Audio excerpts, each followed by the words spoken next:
पुण्यात्मा, यदि परमात्मा की कुछ भूल पड़े तो किसी सरकारी हॉस्पिटल में, मेडिकल में एक चक्कर लगा लिया करो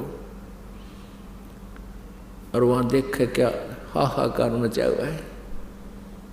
किसी को कोई कष्ट है, किसी को कोई कष्ट है, किसी का कोई रोग है, किसी का कुछ हो रहा है, कोई तड़फ रहे हैं।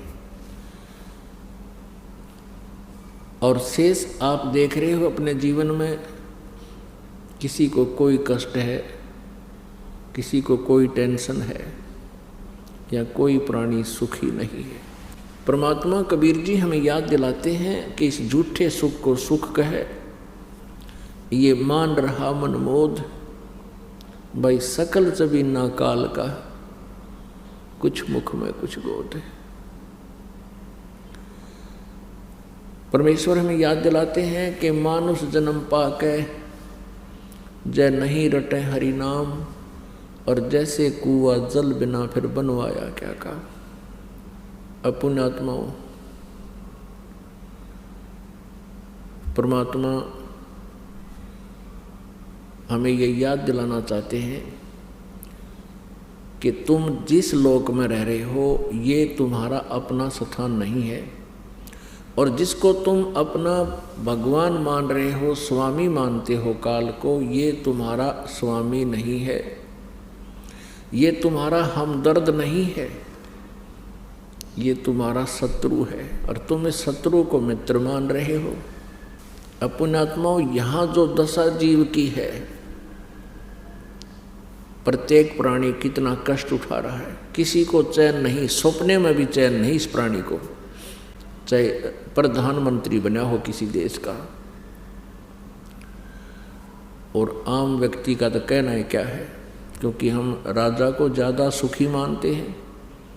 कोई भी प्राणी इस पृथ्वी पर सुखी नहीं है, लेकिन इस झूठे सुख को ही हमने सुख मान लिया।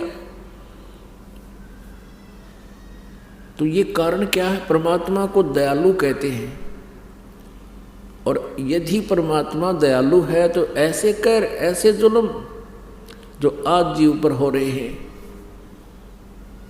तो ये दयालु परमात्मा की डेफिनेशन समाप्त हो जाती है। जो हमारा पिता है, हमारा अपना है, वो कबीर देव है, और उसका लोक सतलोक है।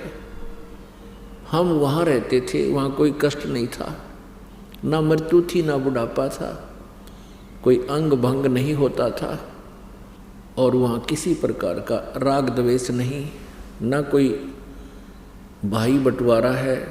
परमात्मा के दरबार में किसी वस्तु की कमी नहीं, अभाव नहीं।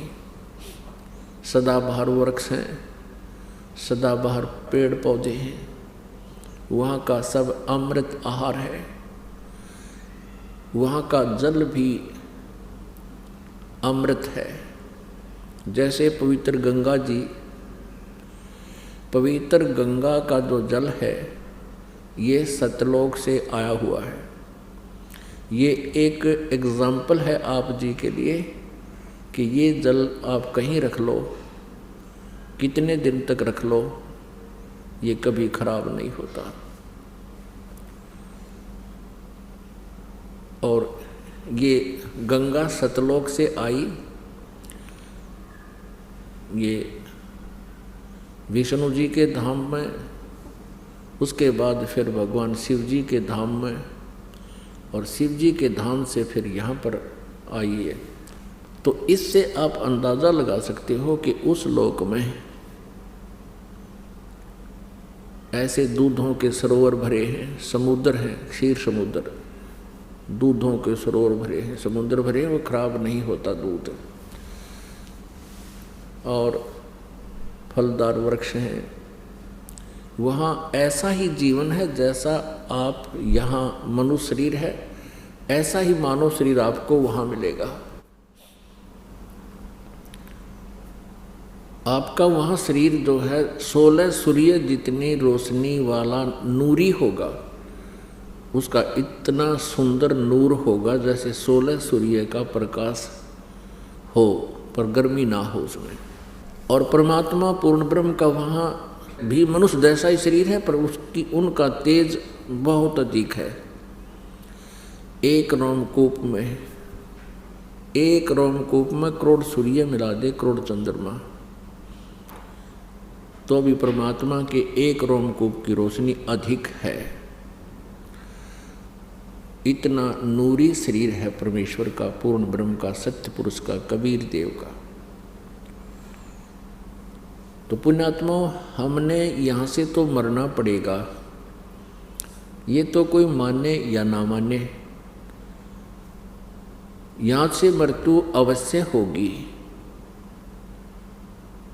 एक विचार करना कि आपकी यहाँ मृत्यु होगी, और जिस वस्तु को, जिस परिवार को आप अपना मानकर यहाँ सेट हो गए हो, आप स्थित हैं, आप निश्चिंत हुए बैठे हो, आपकी मृत्यु के उपरांत ये आपका परिवार आपका नहीं है।